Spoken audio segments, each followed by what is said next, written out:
ನಮಸ್ಕಾರ, ನೀವು ನೋಡ್ತಾ ಇದ್ದೀರಾ ಅಶ್ವವೇಗ ನ್ಯೂಸ್. ನಾನು ಮಹೇಶ್ ದಂಡು. ಮುಡಾ ಕೇಸ್ನಲ್ಲಿ ಸಿಎಂ ಸಿದ್ದರಾಮಯ್ಯನವರಿಗೆ ಇವತ್ತು ಡಬಲ್ ಟೆನ್ಷನ್ ಇದೆ. ಕಾರಣ ಏನಪ್ಪಾ ಅಂತ ಹೇಳಿದ್ರೆ, ಇವತ್ತು ಹೈಕೋರ್ಟ್ ಅಲ್ಲಿ ಮುಡಾ ಕೇಸ್ಗೆ ಸಂಬಂಧಪಟ್ಟಂತೆ ತನಿಖಾ ವರದಿ ಸಲ್ಲಿಕೆ ಆಗುವ ಸಾಧ್ಯತೆ ಇದೆ.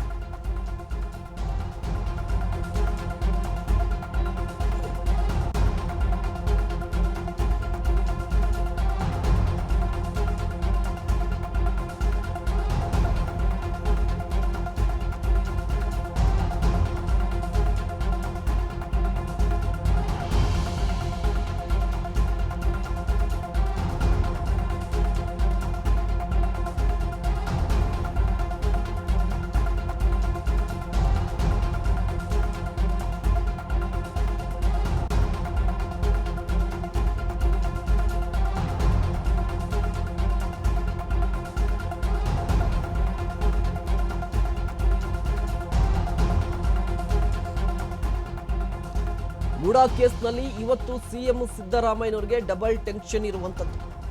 ಕಾರಣ ಏನಪ್ಪಾ ಅಂತ ಹೇಳಿದ್ರೆ, ಇವತ್ತು ಹೈಕೋರ್ಟ್ಗೆ ಮುಡಾ ಕೇಸ್ಗೆ ಸಂಬಂಧಪಟ್ಟಂತೆ ತನಿಖಾ ವರದಿ ಸಲ್ಲಿಕೆ ಆಗಲಿದೆ. ಇವತ್ತು ಹೈಕೋರ್ಟ್ಗೆ ತನಿಖಾ ವರದಿಯನ್ನು ಸಲ್ಲಿಕೆ ಮಾಡಲಿದ್ದಾರೆ ಲೋಕಾಯುಕ್ತ ಅಧಿಕಾರಿಗಳು. ಮೈಸೂರು ಲೋಕಾಯುಕ್ತ ಎಸ್ಪಿಯಿಂದ ವರದಿ ಸಲ್ಲಿಕೆ ಸಾಧ್ಯತೆ ಇರುವಂಥದ್ದು. ಬರೋಬ್ಬರಿ 400ಕ್ಕೂ ಹೆಚ್ಚು ಪುಟಗಳ ವರದಿ ಸಲ್ಲಿಕೆ ಸಾಧ್ಯತೆ ಇದೆ. ಮುಡಾ ಕೇಸ್ ಬಗ್ಗೆ ತನಿಖೆಯನ್ನು ನಡೆಸಿತ್ತು ಲೋಕಾಯುಕ್ತ. ಇಡೀ ಪ್ರಕರಣದಲ್ಲಿ A1 ಆರೋಪಿ ಸಿಎಂ ಸಿದ್ದರಾಮಯ್ಯನವರು, A2 BN Parvati, A3 Mallikarjuna ಸ್ವಾಮಿ, A4 ದೇವರಾಜು ಇವರನ್ನ ವಿಚಾರಣೆ ನಡೆಸಿತ್ತು ಲೋಕಾಯುಕ್ತ. ಇದಾದ ಬಳಿಕ ಈ ಎಲ್ಲಾ ವಿಚಾರಣೆಯ ವರದಿಯನ್ನ ಇವತ್ತು ಕೋರ್ಟ್ಗೆ ಸಲ್ಲಿಸಲಿರುವಂಥದ್ದು ಲೋಕಾಯುಕ್ತ ಅಧಿಕಾರಿಗಳು. ಮುಡಾ ಕೇಸ್ ಸಾಕಷ್ಟು ಕುತೂಹಲವನ್ನು ಕೆರಳಿಸ್ತಾ ಇದೆ. ಇವತ್ತಿನ ವರದಿ ಇದೆಯಲ್ವಾ, ಲೋಕಾಯುಕ್ತದ ವರದಿಯ ಮೇಲೆ ಒಂದಿಷ್ಟು ಪರಿಣಾಮಗಳು ರಾಜ್ಯ ರಾಜಕಾರಣ, ಮುಖ್ಯವಾಗಿ ಸಿದ್ದರಾಮಯ್ಯನವರ ಮೇಲೆ ಬೀರುವ ಸಾಧ್ಯತೆ ಇದೆ. ಇದೇ ಜೊತೆಗೆ ಕೇಸ್ ಮೇಲೆ ಕೂಡ. ಯಾಕಂತ ಹೇಳಿದ್ರೆ, ಹೈಕೋರ್ಟ್ ಆದೇಶದ ನಂತರ ಲೋಕಾಯುಕ್ತ FIR ಅನ್ನು ದಾಖಲೆ ಮಾಡಿಕೊಂಡಿತ್ತು. ಅದಾದ ನಂತರ ಇಲ್ಲಿಯವರೆಗೂ ಕೂಡ ತನಿಖೆಯನ್ನು ನಡೆಸಿದೆ. FIR ದಾಖಲಾದ ಬಳಿಕ ಸಿಎಂ ಸಿದ್ದರಾಮಯ್ಯನವರ ಹಾದಿಯಾಗಿ ಎಲ್ಲ ಆರೋಪಿಗಳನ್ನು ಜೊತೆಗೆ ಅಧಿಕಾರಿಗಳನ್ನು ಕೂಡ ವಿಚಾರಣೆಯನ್ನು ನಡೆಸಿರುವಂಥದ್ದು. ಒಂದಿಷ್ಟು ಸ್ಥಳ ಮಹಾಜರನ್ನು ಕೂಡ ನಡೆಸಿದೆ. ಈಗ ಇಲ್ಲಿಯವರೆಗೂ ಏನೆಲ್ಲ ನಡೆದಿದೆ ತನಿಖೆ, ಅವುಗಳ ಒಂದು ವರದಿಯನ್ನು ಕೋರ್ಟ್ಗೆ ಸಲ್ಲಿಕೆ ಮಾಡಲಿರುವಂಥದ್ದು ಲೋಕಾಯುಕ್ತ. ಕೋರ್ಟ್ಗೆ ಸಲ್ಲಿಕೆ ಮಾಡಿದ ನಂತರ ಕೋರ್ಟಲ್ಲಿ ಮತ್ತೊಂದು ಅರ್ಜಿ ವಿಚಾರಣೆಗೆ ಬರುತ್ತೆ. ಆದರೆ ಈಗ ಪ್ರಶ್ನೆ ಇರುವಂಥದ್ದು, ಲೋಕಾಯುಕ್ತ ಹೈಕೋರ್ಟ್ಗೆ ಯಾವ ರೀತಿಯಾಗಿ ವರದಿಯನ್ನು ಸಲ್ಲಿಕೆ ಮಾಡುತ್ತೆ ಅನ್ನೋದು ಕುತೂಹಲ ಇದೆ. ಇದ್ರ ಜೊತೆಗೆ ಏನಪ್ಪಾ ಅಂತ ಹೇಳಿದ್ರೆ, ಲೋಕಾಯುಕ್ತ ವರದಿಯ ಬಳಿಕ ಸ್ನೇಹಮಯಿ ಕೃಷ್ಣ ಅವರು ಸಲ್ಲಿಸಿರುವಂತಹ ಅರ್ಜಿ ವಿಚಾರಣೆ ಬರುತ್ತೆ.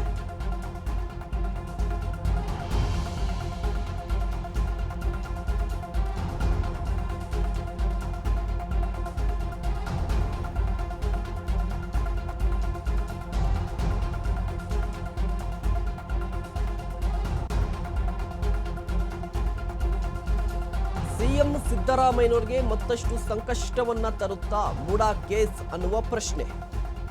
ಇವತ್ತು ಒಂದು ಕಡೆ ಲೋಕಾಯುಕ್ತ ವರದಿ ಸಲ್ಲಿಕೆ ಮಾಡ್ತಾ ಇದ್ರೆ, ಮತ್ತೊಂದು ಕಡೆ ಸ್ನೇಹಮಯಿ ಕೃಷ್ಣ ಅವರು ಸಲ್ಲಿಸಿರುವಂತಹ ಅರ್ಜಿ ವಿಚಾರಣೆ ಬರುತ್ತೆ. ಈ ಪ್ರಕರಣವನ್ನ, ಮುಡಾ ಕೇಸನ್ನ CBI ತನಿಖೆಗೆ ಕೊಡಬೇಕು ಅಂತ ಹೇಳಿ ಸ್ನೇಹಮಯಿ ಕೃಷ್ಣ ಅವರು ಅರ್ಜಿಯನ್ನ ಸಲ್ಲಿಸಿದ್ರು. ಆ ಅರ್ಜಿಯ ವಿಚಾರಣೆ ಇವತ್ತು ನಡೆಯುತ್ತೆ. ಲೋಕಾಯುಕ್ತ ಅಧಿಕಾರಿಗಳು ಈ ಕೇಸನ್ನ ನಿಷ್ಪಕ್ಷಪಾತವಾಗಿ ತನಿಖೆಯನ್ನು ನಡೆಸ್ತಾ ಇಲ್ಲ. ಹೀಗಾಗಿ ಇಡೀ ಪ್ರಕರಣವನ್ನ CBI ತನಿಖೆಗೆ ಕೊಡಬೇಕು ಅಂತ ಹೇಳಿ ದೂರುದಾರರಾಗಿರುವಂತಹ ಸ್ನೇಹಮಯಿ ಕೃಷ್ಣ ಅವರು ಅರ್ಜಿಯನ್ನ ಸಲ್ಲಿಸಿದ್ದಾರೆ. ಈ ಅರ್ಜಿಯ ವಿಚಾರಣೆ ಕೂಡ ಇವತ್ತು ನಡೆಯುತ್ತೆ. ಜಸ್ಟಿಸ್ ನಾಗಪ್ರಸನ್ನ ಪೀಠದಲ್ಲಿ ಈ ಅರ್ಜಿಯ ವಿಚಾರಣೆಗೆ ಬರುವಂಥದ್ದು. ಅಲ್ಲಿಗೆ ಸಿದ್ದರಾಮಯ್ಯನವ್ರಿಗೆ ಇಡೀ ಮುಡಾ ಕೇಸ್ ಸಂಕಷ್ಟವನ್ನ ತರುತ್ತಾ ಇವತ್ತು ಒಂದು ರೀತಿಯಾಗಿ ಡಬಲ್ ಟೆನ್ಷನ್ ಇರುವಂಥದ್ದು. ಒಂದು ಕಡೆ ಲೋಕಾಯುಕ್ತ ಅಧಿಕಾರಿಗಳು, ಮೈಸೂರಿನ ಲೋಕಾಯುಕ್ತ ಅಧಿಕಾರಿಗಳು ಕೋರ್ಟ್ಗೆ ವರದಿಯನ್ನ ಸಲ್ಲಿಕೆ ಮಾಡುವಂಥದ್ದು. ಇದೇ ಸಂದರ್ಭದಲ್ಲಿ ಸ್ನೇಹಮಯಿ ಕೃಷ್ಣ ಅವರು ಸಲ್ಲಿಸಿರುವಂತಹ ಅರ್ಜಿಯನ್ನು ಹೈಕೋರ್ಟ್ ವಿಚಾರಣೆಗೆ ಎತ್ಕೊಂಡಿರುವಂಥದ್ದು ಒಂದಿಷ್ಟು ಕುತೂಹಲಕ್ಕೆ ಕಾರಣವಾಗಿದೆ. ಈಗ ಹೈಕೋರ್ಟಲ್ಲಿ ಮುಖ್ಯವಾಗಿ ವಿಚಾರಣೆ ನಡೆಯುತ್ತಲ್ವಾ, ಈ ವಿಚಾರಣೆ ಇರುವಂಥದ್ದು ಲೋಕಾಯುಕ್ತ ಅಧಿಕಾರಿಗಳು ಸಲ್ಲಿಸುವಂಥ ವರದಿಯ ಮೇಲೆ ವಿಚಾರಣೆ ನಡೆಯುತ್ತೆ. ಯಾಕೆ ಅಂತ ಹೇಳಿದ್ರೆ, ಸ್ನೇಹಮಯಿ ಕೃಷ್ಣ ಅವರ ವಾದ ಏನು ಅಂತ ಹೇಳಿದ್ರೆ, ಲೋಕಾಯುಕ್ತ ಅಧಿಕಾರಿಗಳು ಇಡೀ ಕೇಸನ್ನು ನಿಷ್ಪಕ್ಷಪಾತವಾಗಿ ನಡೆಸ್ತಾ ಇಲ್ಲ. ಕಾರಣ ಏನಪ್ಪ ಅಂತ ಹೇಳಿದ್ರೆ, ಲೋಕಾಯುಕ್ತ ರಾಜ್ಯದಲ್ಲೇ ಇರುವ ಕಾರಣಕ್ಕಾಗಿ ಲೋಕಾಯುಕ್ತದ ಮೇಲೆ ಸಿದ್ದರಾಮಯ್ಯನವರು ಅಥವಾ ರಾಜ್ಯ ಸರ್ಕಾರ ಪ್ರಭಾವ ಬೀರುವ ಸಾಧ್ಯತೆ ಇದೆ. ಹೀಗಾಗಿ CBIಗೆ ಕೊಡಬೇಕು ಅಂತ ಹೇಳಿ ಈಗ ಕೋರ್ಟ್ ಏನು ಮಾಡುತ್ತೆ ಅಂತ ಹೇಳಿದ್ರೆ, ಲೋಕಾಯುಕ್ತ ವರದಿ ಕೊಡುತ್ತಲ್ವಾ, ಆ ವರದಿಯನ್ನು ಆಧರಿಸಿ ವಿಚಾರಣೆಯನ್ನು ನಡೆಸುತ್ತೆ. ಈ ವಿಚಾರಣೆಯ ನಂತರ ಸಿದ್ದರಾಮಯ್ಯನವರ ಈ ಕೇಸನ್ನು CBIಗೆ ಕೊಡಬೇಕಾ ಅಥವಾ ಲೋಕಾಯುಕ್ತದಲ್ಲಿ ಮುಂದುವರಿಸಬೇಕಾ ಅನ್ನೋದು ನಿರ್ಧಾರವಾಗುತ್ತೆ.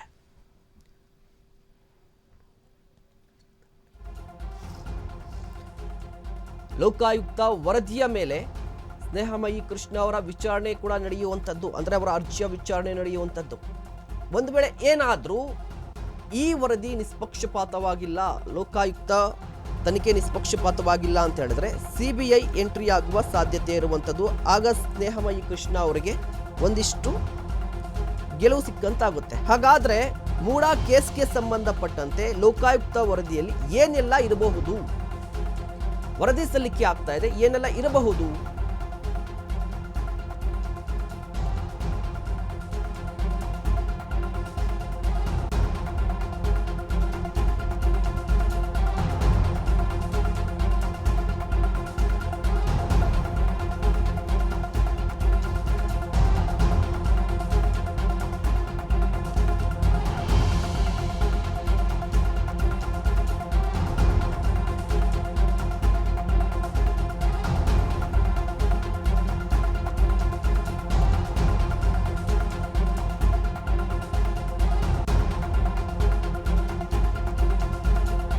ಈಗ ಲೋಕಾಯುಕ್ತ ವರದಿಯನ್ನ ಸಲ್ಲಿಕೆ ಮಾಡುತ್ತೆ ಇವತ್ತು.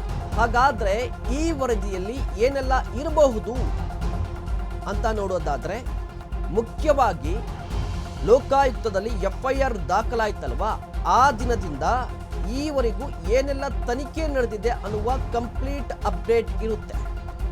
ಇದರ ಜೊತೆಗೆ A1 ಆರೋಪಿಯಾಗಿರುವಂತಹ CM Siddaramaiah, A2 ಆರೋಪಿಯಾಗಿರುವಂತಹ Parvati ಅವರು, ಅದೇ ರೀತಿಯಾಗಿ A3 ಆರೋಪಿಯಾಗಿರುವಂತಹ ಮಲ್ಲಿಕಾರ್ಜುನ ಸ್ವಾಮಿ, ಅದೇ ರೀತಿಯಾಗಿ 4ನೇ ಆರೋಪಿಯಾಗಿರುವಂತಹ ದೇವರಾಜು ವಿಚಾರಣೆಯ ಸಮಗ್ರ ವರದಿ ಇರುತ್ತೆ. ಈ 4ರ ವಿಚಾರಣೆಯ ಸಮಗ್ರ ವರದಿ ಕೂಡ ಇವತ್ತಿನ ವರದಿಯಲ್ಲಿ ಇರುತ್ತೆ. ಇದರ ಜೊತೆಗೆ ದೂರುದಾರರಾಗಿರುವಂತಹ ಸ್ನೇಹಮಯಿ ಕೃಷ್ಣ ವಿಚಾರಣೆ ಕೂಡ ಲೋಕಾಯುಕ್ತ ಅಧಿಕಾರಿಗಳು ನಡೆಸಿದ್ರು.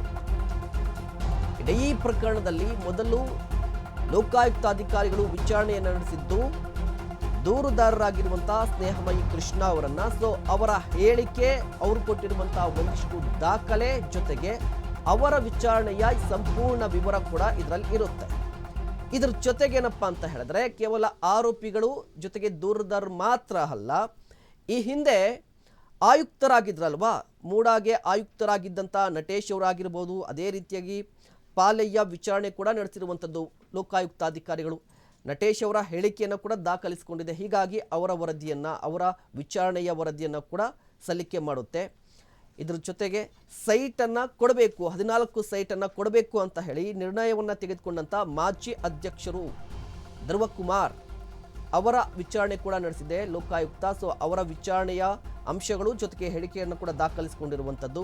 ಹೀಗೆ ಈ ಹಿಂದೆ ಮೂಡಾದಲ್ಲಿ ಯಾರೆಲ್ಲ ಕೆಲಸ ಮಾಡಿದ್ರಲ್ವಾ, ಆ ಅಧಿಕಾರಿಗಳ ವಿಚಾರಣೆ ಜೊತೆಗೆ ಹೇಳಿಕೆಯನ್ನು ಈಗಾಗಲೇ ದಾಖಲಿಸಿಕೊಂಡಿರುವಂತಹ ಲೋಕಾಯುಕ್ತ ಕಂಪ್ಲೀಟ್ ಆಗಿ, ಅಂದರೆ ಮೈಸೂರು ಲೋಕಾಯುಕ್ತದಲ್ಲಿ ಮೂಡಾ ಕೇಸ್ಗೆ ಸಂಬಂಧಪಟ್ಟಂತೆ FIR ದಾಖಲಾಗಿದೆಯಲ್ವಾ, FIR ದಾಖಲಾಗಿದ ದಿನದಿಂದ ಇಲ್ಲಿಯವರೆಗೂ, ಅಂದರೆ ನಿನ್ನೆಯವರೆಗೂ ಏನೆಲ್ಲ ಪ್ರಕ್ರಿಯೆ ನಡೆದಿದೆ, ಯಾವ ರೀತಿಯಾಗಿ ವಿಚಾರಣೆ ನಡೆದಿದೆ, ಯಾವೆಲ್ಲ ದಾಖಲಾತಿಗಳನ್ನು ಸಂಗ್ರಹ ಮಾಡಿದ್ದಾರೆ, ಯಾವೆಲ್ಲ ಸಾಕ್ಷಿಗಳನ್ನು ಸಂಗ್ರಹ ಮಾಡಿದ್ದಾರೆ, ಆರೋಪಿಗಳು ಏನು ಹೇಳಿದ್ರು, ದೂರುದಾರರು ಏನು ಹೇಳಿದ್ರು, ಇದ್ರ ಜೊತೆಗೆ ಅಧಿಕಾರಿಗಳು ಏನು ಹೇಳಿದ್ರು, ಈ ಕಂಪ್ಲೀಟ್ ವಿವರವನ್ನು ಅಥವಾ ಕಂಪ್ಲೀಟ್ ಈ ವರದಿಯನ್ನು, ತನಿಖಾ ಅಪ್ಡೇಟನ್ನು ಇವತ್ತು ಕೋರ್ಟ್ಗೆ ಸಲ್ಲಿಕೆ ಮಾಡಿರುವಂಥದ್ದು ಲೋಕಾಯುಕ್ತ ಅಧಿಕಾರಿಗಳು ಸಲ್ಲಿಕೆ ಮಾಡಲಿರುವಂತಹ ಈ ವರದಿ ತುಂಬಾ ಪ್ರಾಮುಖ್ಯತೆಯನ್ನ ವಹಿಸುತ್ತೆ. ಕಾರಣ ಇಷ್ಟೇ, ಈಗಾಗಲೇ ಲೋಕಾಯುಕ್ತದ ವಿರುದ್ಧ ಇದೇ ಸ್ನೇಹಮಯಿ ಕೃಷ್ಣ ಅವರು ಆರೋಪವನ್ನ ಮಾಡ್ತಾ ಇರುವಂತದ್ದು ನಿಷ್ಪಕ್ಷಪಾತವಾಗಿ ತನಿಖೆ ನಡೆಯೋದಿಲ್ಲ. ಕಾರಣ ಏನಪ್ಪಾ ಅಂತ ಹೇಳಿದ್ರೆ ಸಿಎಂ ಸಿದ್ದರಾಮಯ್ಯನು ಜೊತೆಗೆ ಸರ್ಕಾರ ಪ್ರಭಾವ ಬೀರುವ ಸಾಧ್ಯತೆಗಳಿದೆ. ಹೀಗಾಗಿ ಇಡೀ ಪ್ರಕರಣವನ್ನ ಸಿಬಿಐಗೆ ವಹಿಸಬೇಕು ಅಂತ ಹೇಳಿ ಮನವಿಯನ್ನ ಮಾಡಿಕೊಂಡಿದ್ದಾರೆ, ಅರ್ಜಿಯನ್ನ ಸಲ್ಲಿಕೆ ಮಾಡಿದ್ದಾರೆ. ಇಂತಹ ಸಂದರ್ಭದಲ್ಲಿ ಲೋಕಾಯುಕ್ತ ಯಾವ ರೀತಿಯಾಗಿ ವರದಿಯನ್ನ ಸಲ್ಲಿಕೆ ಮಾಡಿದೆ ಅನ್ನೋದು ಕೂಡ ಕುತೂಹಲಕ್ಕೆ ಕಾರಣವಾಗಿರುವಂಥದ್ದು. ಇದರ ಜೊತೆಗೆ ಮತ್ತೊಂದು ವಿಚಾರ ಸಾಕಷ್ಟು ಸದ್ದು ಮಾಡ್ತಾ ಇದೆ. ಲೋಕಾಯುಕ್ತ ಅಧಿಕಾರಿಗಳು ಸರ್ಚ್ ವಾರೆಂಟ್ ಅನ್ನ ಪಡೆದಿದ್ರಂತೆ. ಲೋಕಾಯುಕ್ತ ಅಧಿಕಾರಿಗಳು ಸರ್ಚ್ ವಾರೆಂಟ್ ಅನ್ನ ಪಡೆದಿದ್ದು ಸರ್ಚ್ ಮಾಡಲಿಲ್ಲ, ಅಂದ್ರೆ ಮೂಡಾದಲ್ಲಿ ಸರ್ಚ್ ಮಾಡಲಿಲ್ಲ ಅನ್ನುವ ಆರೋಪ ಕೂಡ ಇರುವಂಥದ್ದು. ಅದು ಕೂಡ ಸಾಕಷ್ಟು ಸದ್ದು ಮಾಡ್ತಾ ಇದೆ ರಾಜಕೀಯ ವಲಯ, ಜೊತೆಗೆ ಮೂಡಾ ಕೇಸ್ಗೆ ಸಂಬಂಧಪಟ್ಟಂತೆ. ಅದನ್ನ ಯಾವ ರೀತಿ ನೋಡುತ್ತೆ? ಇದರ ನಂತರ ಕೋರ್ಟ್ ಅಲ್ಲಿ ಲೋಕಾಯುಕ್ತ ವರದಿ ಸಲ್ಲಿಕೆ ಆದ ನಂತರ ಯಾವೆಲ್ಲ ಅಂಶಗಳು ಬೆಳಕಿಗೆ ಬರುತ್ತೆ, ಆ ವರದಿಯ ಆಧಾರದಲ್ಲಿ ಕೋರ್ಟ್ ಏನ್ ನಿರ್ಧಾರ ಮಾಡುತ್ತೆ? ಒಂದ್ ವೇಳೆ ಏನಾದರೂ ಲೋಕಾಯುಕ್ತ ತನಿಖೆ ನಿಷ್ಪಕ್ಷಪಾತವಾಗಿ ಇಲ್ಲ ಅಂತ ಕೋರ್ಟ್ಗೆ ಅನಿಸಿದ್ರೆ ಕೋರ್ಟ್ ಯಾವ ರೀತಿಯಾಗಿ ನಿರ್ಧಾರವನ್ನ ತೆಗೆದುಕೊಳ್ಳುತ್ತೆ? ಸಿಬಿಐಗೆ ವಹಿಸುತ್ತಾ ಅಥವಾ ಲೋಕಾಯುಕ್ತದಲ್ಲಿ ಮುಂದುವರಿಸುತ್ತಾ? ಸಿಎಂ ಸಿದ್ದರಾಮಯ್ಯನವರಿಗೆ ಈಗಾಗಲೇ ಬೈ ಎಲೆಕ್ಷನ್ ಗೆದ್ದಿದ್ದಾರೆ, ಬಟ್ ಈ ಮೂಡಾ ಸಂಕಷ್ಟ ಮಾತ್ರ ಬಿಡ್ತಾ ಇಲ್ಲ. ಮೊನ್ನೆ ಅಷ್ಟೇ ಡೆಲ್ಲಿಗೆ ಹೋದಂತಹ ಸಂದರ್ಭದಲ್ಲೂ ಕೂಡ ಮೂಡಾ ಕೇಸ್ಗೆ ಸಂಬಂಧಪಟ್ಟಂತೆ ಅಭಿಷೇಕ್ ಮನು ಸಿಂಘ್ವಿ ಅವರ ಜೊತೆ ಮಾತನಾಡಿದ್ದು, ಕಪಿಲ್ ಸಿಬಲ್ ಜೊತೆ ಅವರು ಕೂಡ ಮಾತನಾಡಿದ್ರು. ಹೀಗೆ ಸಿಎಂ ಸಿದ್ದರಾಮಯ್ಯನವರ 40 ವರ್ಷಗಳ ರಾಜಕೀಯ ಜೀವನದಲ್ಲಿ ಅತಿ ದೊಡ್ಡ ಕಳಂಕ ಅಂತ ಹೇಳಿದ್ರೆ ಮೂಡಾ. ಅವರು ರಾಜಕೀಯವಾಗಿ ಸಾಕಷ್ಟು ಆರೋಪಗಳನ್ನು ಎದುರಿಸಿದ್ದಾರೆ, ಬಟ್ ವೈಯಕ್ತಿಕವಾಗಿ ಭ್ರಷ್ಟಾಚಾರ ಮಾಡಿದ್ದಾರೆ ಅನ್ನುವ ಆರೋಪ ಬಂದಿದೆಯಲ್ವಾ, ಇದು ತುಂಬಾ ಪರ್ಸನಲ್ ಆಗಿ ತೆಗೆದುಕೊಂಡಿರುವಂಥದ್ದು. ಹೀಗಾಗಿ ಯಾವುದೇ ಕಾರಣಕ್ಕೂ ಕೂಡ ಈ ಹಗರಣದಿಂದ ಅವರು ಈ ಆರೋಪದಿಂದ ಮುಕ್ತಿ ಕಾಣಬೇಕಾಗಿರುವಂಥದ್ದು. ಮುಕ್ತಿ ಸಿಗಬೇಕಾದ್ರೆ ಈಗ ನಿಷ್ಪಕ್ಷಪಾತವಾಗಿ ತನಿಖೆ ನಡೀಬೇಕಿರುವಂಥದ್ದು, ಜನರಿಗೂ ಕೂಡ ಒಂದು ವಿಶ್ವಾಸ ಬರಬೇಕಾಗಿರುವಂಥದ್ದು ಲೋಕಾಯುಕ್ತದ ಮೇಲೆ. ಕಾದು ನೋಡಬೇಕಾಗುತ್ತೆ. ಲೋಕಾಯುಕ್ತ ತನಿಖೆಯ ವರದಿ ಹೈಕೋರ್ಟ್ಗೆ ಸಲ್ಲಿಕೆ ಆಗುತ್ತೆ, ಹೈಕೋರ್ಟ್ ಅಲ್ಲಿ ಅರ್ಜಿ ವಿಚಾರಣೆ ಬರುತ್ತೆ, ಕೋರ್ಟ್ ಏನು ಹೇಳುತ್ತೆ ಅಂತ.